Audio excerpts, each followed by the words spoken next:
Buried deep in the lineage of David, there is a man marked for life by his name.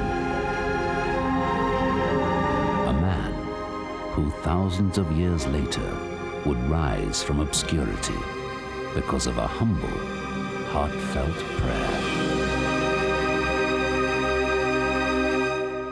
Experience God's blessing for your life. The prayer of Jabez.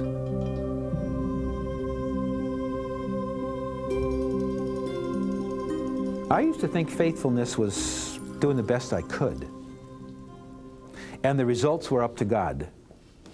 And therefore, if the results didn't come, it wasn't my fault, it was God's fault. And I wasn't accountable for the results. And yet Jesus' whole story is about results. Not one time did he say, you tried the best that you could. In fact, he defined faithfulness this way. I gave you 1, you made 10. That's faithful. Faithful is, what's the result of your life? What's the result of it? Because so many times we think, I just live my life from day to day, and it's up to God if things want to happen, and God's saying, wait a minute, I gave you your life, and I want you to take your life, and I want you to multiply your life for me. Just imagine if you worked at Coke here in Atlanta, Georgia, and your boss said to you, you're to take Coke, the quota you had last year, and I want you to grow by 12% this next year. And you say, okay. Year finishes up, and you go back to your boss, and your boss says, well, what happened? You say, well, boss, I'm sorry, but it didn't grow 12%. In fact, it went down 2%. But I did the best that I could, but God didn't bless it. What would your boss say? Your boss said, take your God and your performance and go work for Pepsi. Why is it, friends, everywhere we serve, we know we're responsible for what happens? Except one place, serving God. And he, in this illustration, said exactly the opposite. You know how you're faithful? What's the result of your life? And don't blame me for poor results. I don't want poor results. That's why he said, you took 1 and made 10? You're the one who's well done. And when the other one, every one of these people got the same thing. It's not the parable of the talents. You got according to your ability. This one took 1 and made 10. This one took 1 and made 5. This one got half the reward, got no well done. Now good servant didn't get it all. Which appears to me he could have done that and didn't. Therefore my point is, the Lord will hold you accountable for your life's productivity. That's a reason to enlarge your territory. Ask for more. Number 2. Misconception number 2. I got this all the way through school. That is, that God's not interested in numbers. He's interested in spiritual things. It's quality God wants and not quantity. Now, see the implications of that? The implications is, if I have a little piece of property and I hardly do anything for God, it really doesn't make any difference because God's not really interested in quantity. He's only interested in quality. And therefore, since He is, then I'll just have this little piece of property for you. I'll do a little bit for God, and I'll spend almost all my time, my efforts, my money in the marketplace making stuff for me. But I'll do a little bit for you, maybe, if I have time. And God says to you, whoa, you were anything but faithful to me. I gave you a life, and you squandered it. Nothing you did will last for eternity. Well, is it true that God's not interested in quantity? Or could that be a misconception? Take a look at your passage in your notebook, John chapter 15. Jesus said, you didn't choose me, but I chose you. Jesus speaking to His disciples, and I appointed you. I want you to do something, that you should go and bear fruit. That means do things for me that count. And that your fruit should remain. Yeah, but how much fruit do you want, Jesus? Verse 8. By this, my Father is glorified. By this thing that you do, my Father is glorified. That you bear, what's the next word? Much fruit. A lot. That's why you want to pray, Lord, enlarge it a lot. Let me do a lot for you. Why? That's how God is glorified. Now my question to you is, if we were to kind of take everything that you've done for God and put it in a bucket right here, how much would be in it? And how much of you have you invested to put stuff in it? Obviously, God's involved in all of that, and God is with you through the Holy Spirit. But you and I are the ones who are responsible to do a lot. That's why I encourage you to ask God to enlarge your territory a lot. Misconception number 3. Oh boy, this is one that stopped me for years. Look up here for a moment. This is a territory right here. And in the middle, you know how I feel? Real comfortable. I feel comfortable here. But the further I get to the edge of my territory, the more uncomfortable I feel. And if I get right to the edge of it, I've never been there before. I don't know how to do that. I may fail over here. And I feel, what word? I feel fear. I feel fear. And the misconception is, if I'm doing God's will, I won't be afraid.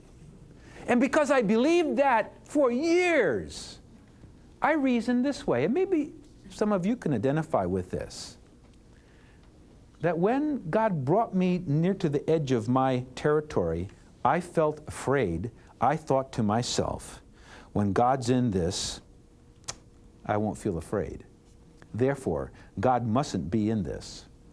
Therefore, whoa, let's go back where I'm not afraid, right? And if you identify with this, therefore fear was an issue which stopped me from the borders being expanded. Because, my friends, God brought me to the edge time after time. Fear, whoa, I don't want to do that. God, if you were in that, I wouldn't feel afraid. Is that true? Boy, take a look at Joshua chapter 1, verse 9. God says, have I not commanded you, which was commanded you to go into this new land, go outside of your comfort zone? Be strong and of good courage. Do not be afraid. Don't be dismayed. Why? Why was God saying that to Joshua? That's exactly how he felt. Now, just put one and one together here for a minute. Let this be Joshua here. Let me be God just for the sake of the illustration. God says to Joshua, I want you to go into that land and fight it for me, and I'll give it to you. Joshua just heard God tell him that. Guess how Joshua felt? Afraid. Therefore, I realized, wait a minute, this is the natural way to feel. It has nothing to do with God telling you to do something. Therefore, all those years that I'd run back and, whimper in the safety net right here in the middle, I was wrong because I believed a lie. The Lord will be with you in your workbook even when you face fear. Even when you face fear. Look at Hebrews 13. For he himself has said, I will never leave you nor forsake you, so that we may boldly say, the Lord is my helper. I will not fear. What can man do to me? I want to ask you in the audience a question. Can you identify with this? How many of you the Lord has brought you and you felt fear, and like me, you ran away? Let me see your hands. You know what? That stops the vast majority of all of us. Therefore, what's the principles? What are the principles of God enlarging my territory? Number one, God will enlarge your territory, but you must break through your comfort zone. You must break through your comfort zone. You got to break through it. What do I mean break through it? I mean every single one of us that God brings to this edge will always fear a lack of comfort, distress, and our body and our heart and our soul will say, go back to where I'm comfortable and safe, where there's no fear of failure or what are the people going to say. Unless you and I realize this is normative. This happens to everyone.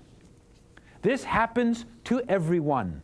This happens to everyone, including you. Never again misinterpret. It's now your responsibility. If you say to God, Lord, please let me do more for you, I promise you, He will bring you right over here. And you will feel that same feeling like, I don't like this feeling. You must break through. How does God feel? This is going to be very important. And I hope this is helping you. How does God feel when I run away because I'm afraid? What's his response to me? What's his response to you? We have a tremendous illustration in a conversation God had with Moses. In Exodus chapter 4, verse 10, it says, Then Moses said to the Lord, O Lord, remember God said to Moses to go speak to the people. And Moses said to the Lord, O Lord, I'm not eloquent, neither before, nor since you have spoken to your servant, I'm still not eloquent, but I'm slow of speech and slow of tongue. So where is he? Look here. He's right here. God says, speak to those people. I can't. I'm not good at this. Neither before nor since you started talking. I'm still no better at this. So what does God do? He comes right on the spot and he says a true statement. Look at it in your verse. Verse number 11. So the Lord said to him, Hey, Moses, who has made man's mouth? Or who makes the mute, the deaf, the seeing, or the blind? Have not I, the Lord? Now, therefore, because of that, go, look at these words, and I, Almighty God, will be with your mouth, the part you're scared of, and teach you what to say. It's pretty clear, isn't it? So what did God do? He brought you right here, and I promise you, friends, that's how he is with you and me too. He'll whisper right in your ear, in your heart. Yeah, don't worry about it. I'll take care of this. And you know it.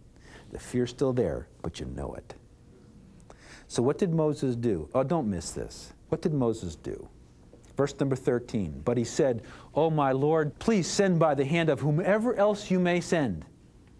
So the anger of the Lord was kindled against Moses. Lord, how'd you feel about Moses? I was angry against Moses. Why? Because I said I would be with him. That's why. Therefore I realized, has God been angry toward me? Yes. Why? I ran away. Therefore, never again wonder how you'll feel. I've gone through this so many times. I have. But I want you to know, every single time is hard. And every single time, fear rises up. And every single man or woman or young person who's truly a Jabez, you will fear. You will. And never again think you're the only one who feels this way, or that God will take it away. You know what he says? Take courage. The fear doesn't go away. Take courage. I'll be with you. Let's go. You got to break through. Point number 2. Oh, dear.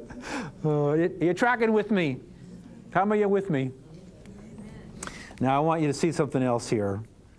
You know where that's all going on? It's all going on inside. It's things I think. What will they say? I don't know how to do this. Right in here. But you know what? There's somebody standing at the edge of the border. Real things on the other side. Standing there against you. Just try to come outside of over here. I call these the border bullies. God will enlarge your territory, but you must overcome your border bullies. They line up, don't they? Right here on the very spot that God wants you to break through. And they all gang up on you. And they're about 8 feet tall, aren't they? And they lean on you. And you say, oh, you're right. You're absolutely right. I'm only kidding. Even God can't take care of you. Now, what do your border bullies say to you? Because the same one's been all over your case all your life.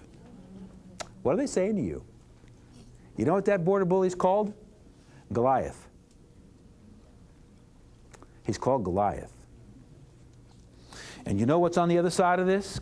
Just turn back your head for a moment and remember, oh, God was with me and I killed a bear. Oh, God was with me and I killed a lion.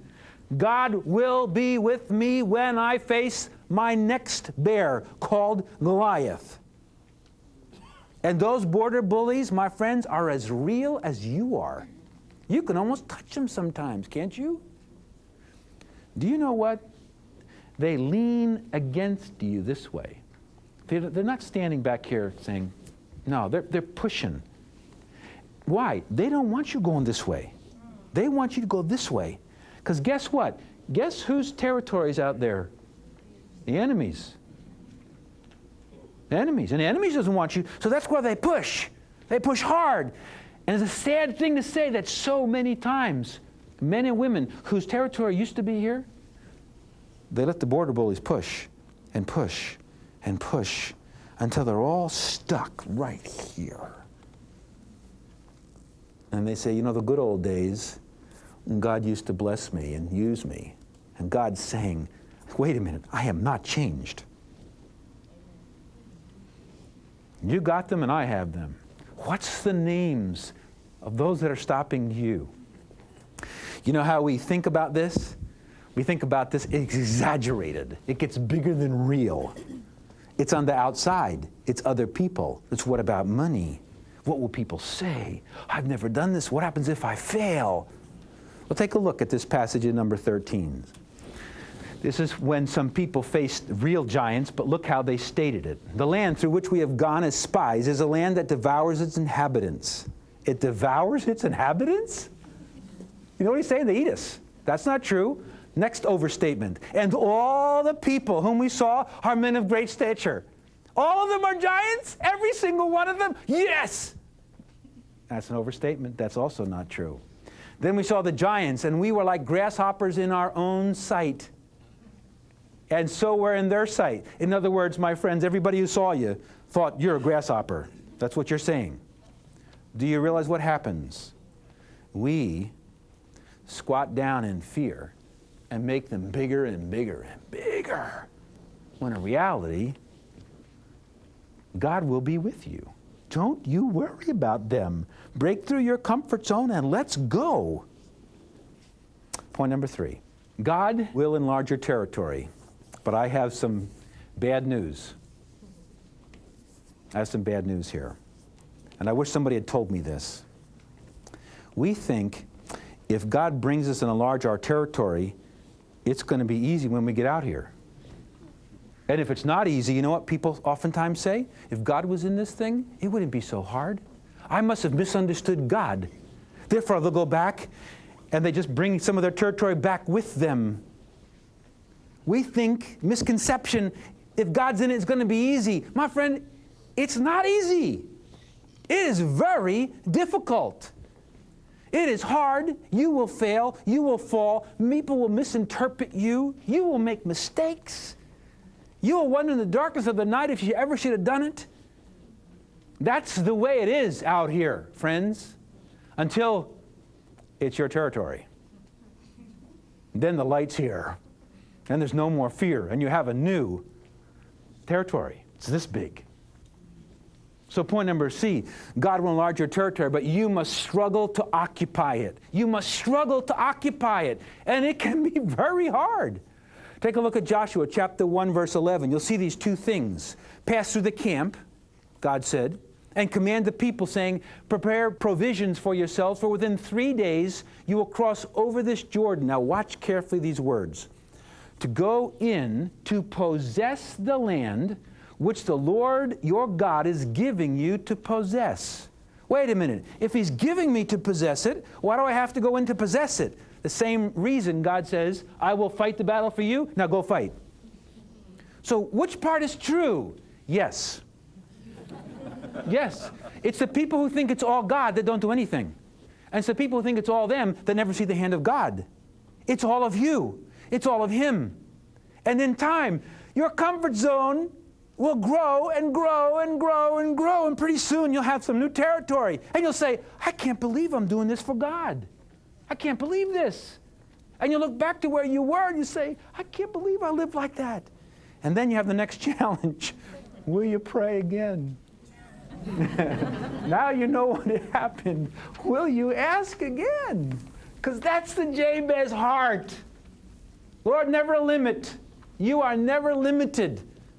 Please enlarge it again. And you know what you're asking. I'm going to feel afraid again. Oh, I hate it. And the border bullies will gang up again. So what? Never again run away. And never think you're alone. You got to strike to occupy. You have to fight to occupy. But let's bring it down to conclusion. Take a look at Saul and David. When Goliath came out, Saul said to David, "You are not able to go against this Philistine to fight with him, for you are a youth, and he's a man of war from his youth." But David said to Saul, "Your servant has killed both lion and bear, and this uncircumcised Philistine will be like one of them, seeing he has defied the armies of the living God." Moreover, David said, now listen to these words, "The Lord, who delivered me from the paw of the lion, from the paw of the bear, he will deliver me from the hand of this Philistine." You see, my friend, that's all that's there is a Goliath. And no matter what it is, it can be so challenging for you and for me to overcome a comfort zone. I remember heading up to go speak at the Billy Graham Center. And on the way down to the Atlanta airport, there was an accident on 85, which means the whole city stopped. And I kept looking at my watch, and the time went flashing by, and I said, "Oh no, Lord, I'm going to miss my plane. Please." And it didn't fix. So I said, "I'm going to miss the plane, and I don't think there's another one out. Lord, I have to go speak there." And I found myself thinking, what can I do? And I said, "Lord, please stop the plane until I get there." But then I realized what I did, and I laughed out loud. And I looked at the car next to me. There was a guy watching me, and he saw me laughing, and I felt real awkward. And eventually, 20 minutes later, the traffic, and I wondered all the way down to the airport, would God answer the prayer or not?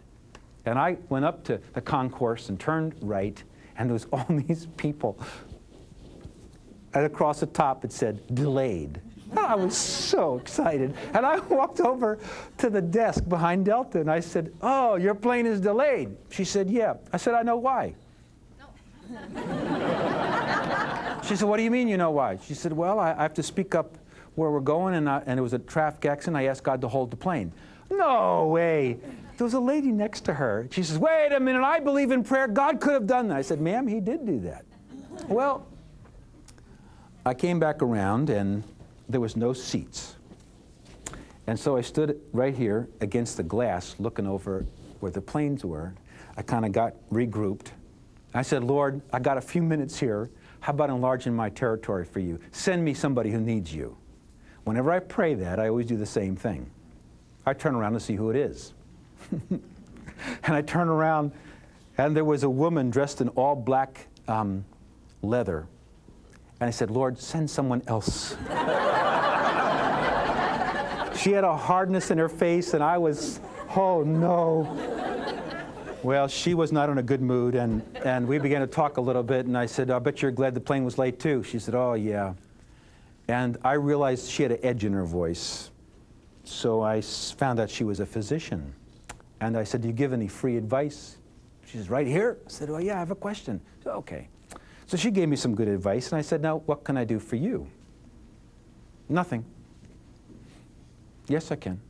"What can I do for you?" "What are you talking about?" "Well, I'm not quite sure." "What's bothering you?" "You're serious?" "Yes. I'm flying home to divorce my husband on this flight. That's why I'm here." "Are you a marriage counselor?" "I am right now." That's exactly what I said.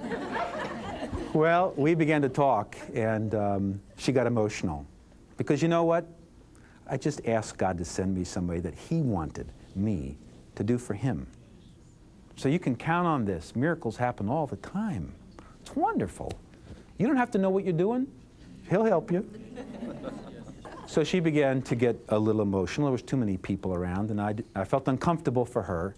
And there was no other place to go, except there was an empty wall over there. And I said, "Let's go over there and stand." So I put my back to the wall, and she talked to me this way, so she couldn't see anybody. And God was really breaking through to this lady. And then everybody was called on the plane except the two of us. And the stewardess came over and said, "Oh, you got to get on the plane, you're going to miss it." And the lady said, "We can't get on the plane. We got to finish this." And I said, "Well, it's all right. We'll sit together on the plane." And she says, "What?" I said, "Yeah, we'll sit together." She says, "Well, do you know what seat I'm in?" We said, no, I'm not even sure what scene I'm in. So we're walking down the gangplank, and we took out our tickets, and she's 16 and I'm 21. She said, we can't sit together. I said, well, you know, if you were God and you wanted your marriage back together again, wouldn't you put us together on the plane? Well, she wasn't into religious things. And she says, yeah, right, God. I said, well, just hold on. So I'm praying, Lord, this is your turn. And I walk down the plane. She's 16 here. I'm 21. And we sit down. She turns around and said, see? And I just smiled. There was a big guy in the middle seat. He turned around on his knee and said to me, are you two guys traveling together? And I said, not yet. He says, I hate the middle seat. How about if we switch? I said, that'd be great. So I got up, he got up, she moved into the middle seat. I sat down. She said, that was God. And you know what? Before the plane hit that runway, she had forgiven her husband, recommitted her marriage, and it was because of one thing. I asked God to enlarge my territory. I can't imagine how empty life would be without those experiences. My friends, it's time for you to say to Him, Lord, enlarge my territory for you today.